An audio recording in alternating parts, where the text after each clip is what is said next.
Mr. Chairman. Thank you for the hearing. Let me, before I get into the main issue I'm concerned about, does Russia tend to claim territory based on whether the occupants of that land speak Russian? Is that, I mean, what are the other characteristics? Is that it? If they speak Russian, they're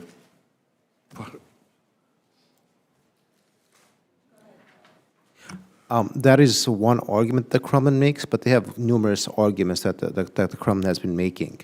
One is sort of a form of historical revisionism, where they always argue that Ukraine was never a country that has never existed at one. It's an artificial construct, and therefore Moscow reserves the right to reabsorb it. So that is one interpretation.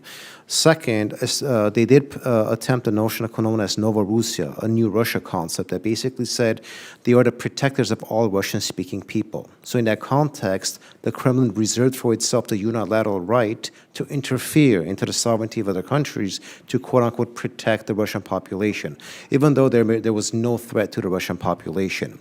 So they used different mechanisms to justify what is in essence a very irredentist foreign policy to attack and absorb neighboring countries. So one argument they've made has been the Russian language speaking component. The other has been historical reconstruction of reality. And then, of course, there have been numerous ones such as denazifying Ukraine and so on and so forth. On a daily basis, it's not uncommon for the Kremlin to come up with various reasons to justify, a pretext to justify their actions.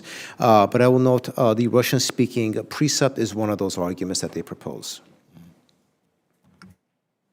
If I may add here, so regarding Belarus, I'm going to speak about Belarus, that's my job here. Yes. So indeed, Russians are saying that Belarusians are our brothers, right? So that's, I think, the ambition that Putin also has. They neither consider Ukraine deserving its nationhood, nor Belarus. In the essay that Putin published in 2021, before the invasion, that was also clearly stated. We paid a lot of attention to Ukraine in that essay, but also there was Belarus mentioned there in this similar context. So that's something that Putin might use. However, at this point, because Lukashenko is so dependent and such an ally, right, and so willing to help Russia in every possible sphere, every possible way, Putin does not have any territorial wishes, but of course that might change. What I think is also very dangerous is Russification itself that has been happening in Belarus for decades, not because of Putin, but because of Lukashenko. When Belarus got independence in 1994, we had quite a considerable amount of people who said that Belarusian is their native language. That number decreased, so from almost 90, that number decreased to less than 60, and that continues to happen. I mentioned this very small fraction, amount of school children who are taught in Belarusian, and that's really dangerous.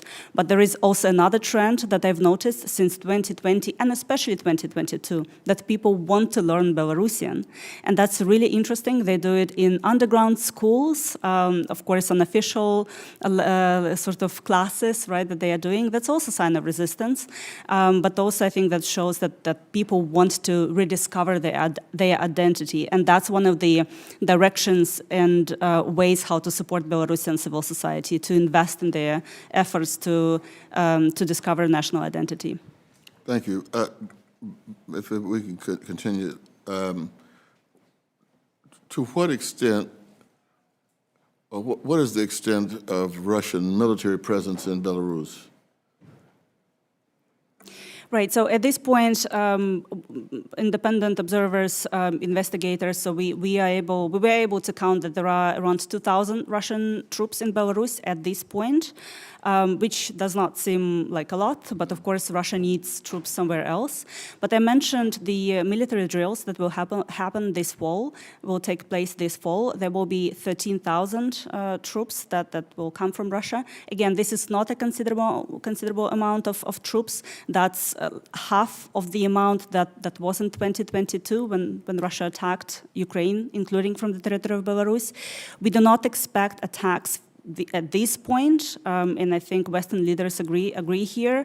But again, at the same time, given the freedom with which Russia moves its troops to Belarus, that also might change. And I think that's where we also should pay increased attention to what Russia is doing.